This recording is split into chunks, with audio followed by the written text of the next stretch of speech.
Ryan Pono justru diliputi rasa gusar.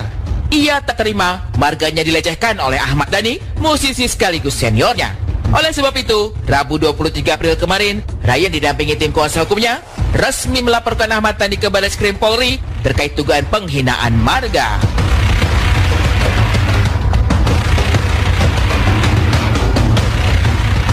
Dan hari ini laporannya sudah kami terima.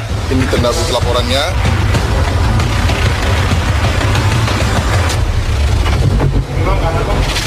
Kami dengan resmi hari ini melaporkan saudara Ade kepada Barreskrim Mabes Polri melalui Dirtipidum. Intinya laporan hari ini sudah berjalan dengan baik dan diterima dengan baik.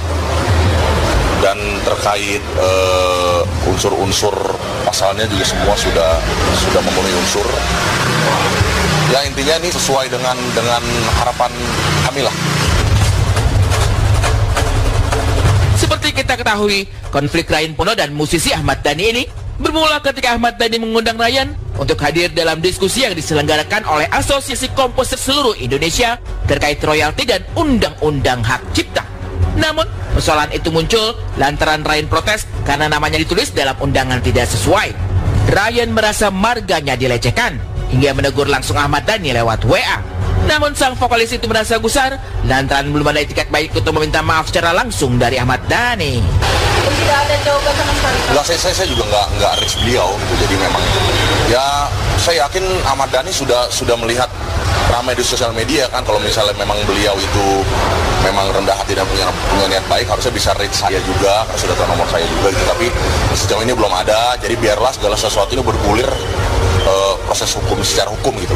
Pasal yang disangkakan ada pasal 156 KUHP, kemudian dan atau pasal 315 KUHP dan atau pasal 310 KUHP dan atau pasal 16 junto pasal 4 huruf B Undang-Undang RI nomor 40 tahun 2008 tentang penghapusan diskriminasi ras dan etnis. Nah, ini sudah laporan kita sudah masuk dan sudah keluar laporannya. Demikian teman-teman semua. Sikap tegas Ryan Pono melaporkan Ahmad Dhani ke Barreskrim Polri atas dugaan penghinaan terhadap marga memang sempat dipandang sepele oleh warganet, mengingat pengaruh Ahmad Dhani yang cukup besar. Namun hal itu tidak membuat Ryan gentar. Baginya, semua warga Indonesia sama di mata hukum. Tidak ada yang memiliki hak istimewa, apalagi kebal terhadap hukum. Ade katanya punya imunitas karena dia pejabat. Terus katanya karena dia dekat dengan kekuasaan, katanya lo sia-sialah. Kita mau buktikan sama-sama di sini, dan Barreskrim juga hari ini juga Polri membuktikan bahwa tidak ada satu orang pun yang punya imunitas terhadap hukum.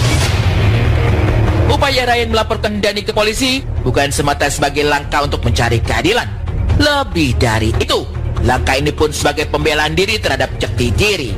Oleh sebab itu, langkah ini dianggap sebagai ganjaran bagi siapapun yang semena-mena melakukan dugaan penghinaan terhadap marga, termasuk yang diduga dilakukan pentolan grup band Dewa 19 itu. Jangan lagi punya arogansi untuk meremehkan orang lain.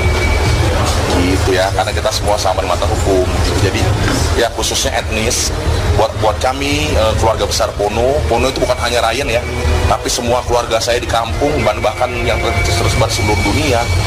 Dan bukan hanya Pono, tapi secara umum semua Indonesia Timur yang memiliki marga.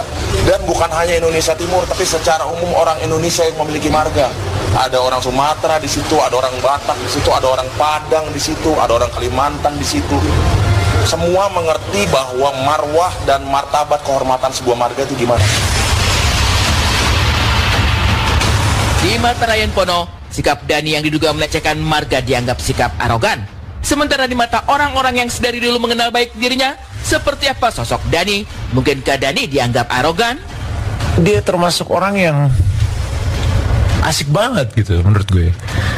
Menurut gue Ahmad Dhani Prasetyo adalah orang yang paling jenaka menurut gue. Tak dipungkiri, gaya bicara Ahmad Dhani yang tak terduga, juga tindakannya yang cukup berani menentang sesuatu yang bertentangan dengan dirinya, membuat Dhani kerap juga penuh kontroversi. Namun terlepas dari itu, di dalam keluarga, Dhani justru figur ayah yang paling dominan dalam memberi perhatian dan kasih sayang terhadap anak-anaknya. nganggap teman banget sih. Iya. Kan referensinya ayah, jadi ayah sendiri aja Homer Simpson gitu.